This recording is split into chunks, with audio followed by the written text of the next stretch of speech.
पुरुषोत्तम मास का 8वां अध्याय। द्रौपदी की कथा। सूतजी बोले, हे तपोधने, विष्णु और श्री कृष्ण का समस्त संवाद सुन नारद जी प्रसन्न हुए और पूछने लगे कि फिर आगे क्या हुआ।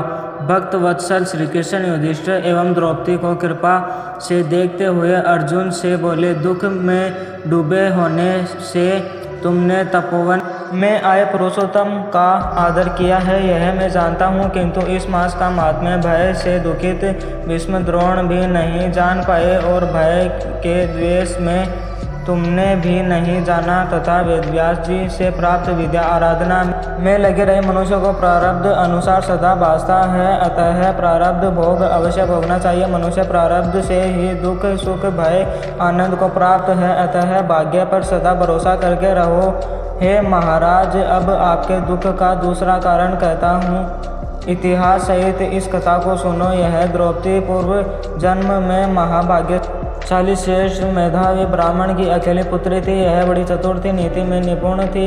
माता पहले मर जाने से पिता ने पाला पोसा था। पड़ोसी सखियों का सुख देख पुत्र पौत्र की इच्छा करने लगी कि ऐसे मेरे भी सगुण भाग्य वाले भर्ता और सुख देने वाले श्रेष्ठ पुत्र किस साथ त्रय उत्पन्न हुए। ऐसा विचार परंतु प्रारब्ध ने तो पहले ही नाश कर दिया था। क्या कर्म करके एक सुरेश्वर को भजूं, किस मुनि के पास जाऊं, किस तीर्थ के जाकर वहां रहूं, मेरा भाग्य कैसे हो गया है। आश्रय की समस्या है कि मेरे भाग्य से मेरे पंडित पिता ने भी मेरे को विवाह योग्य होने पर भी मेरे सरीखे जोड़ी के वर को मुझे नहीं सौंपा। इधर शोक मोह की तरंगों से पीड़ित हो वह मेधावी ऋषिराज भी पर भ्रमण करता था। कन्यादान के निमित्त जोड़ी का वर ढूंढने पर वैसा वर नहीं मिलने से सब अपने मनोरथ में निराश हो गया। तब ऋषिराज शरीर में व्याप्त दुख की तीव्रज्वाला से व्याकुल, श्वास के ऊपर श्वास से युक्त दारुण मूर्छा से ग्रस्त गिरना पड़ता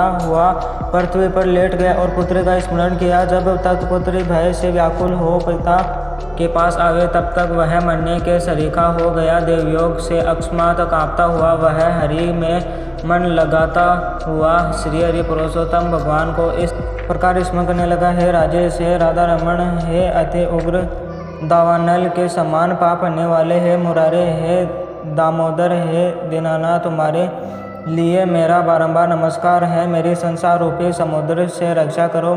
मुनि के ऐसे वचन सुन बहुत जल्दी भगवान के लोक से परिकर आ गया और मरे हुए मुनि हाथ में लिए भगवान के चरण कमलों में ला रखा। इधर उसकी पुत्री पिता के प्राणों को निकलता देख हाँफ हाँफ कर रोने और पिता की देह को गोद में ले दुखित हो विलाप करने लगी। हे कृपा सिंधु, पुत्री को आनंद देने वाले, मेरे को किसकी गोदी में बैठा के विष्णुपुर को गए। बिन पिता मुझे कौन रखेगा। न मेरे भाई है, न कोई कुटुंब का, और मेरी तपस्विनी माता भी नहीं है। कौन मेरे भोजन कपड़ों की चिंता करेगा।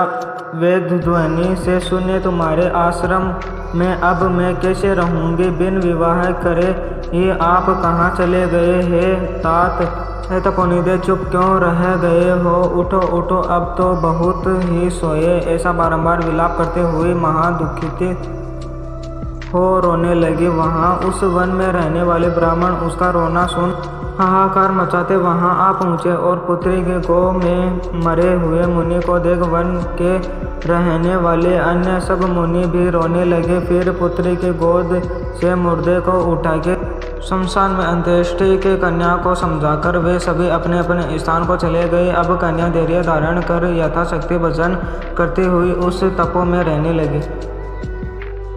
9वां अध्याय देखने के लिए हमारे चैनल को सब्सक्राइब करें और हमारा वीडियो अच्छा लगा हो तो उसको लाइक करें।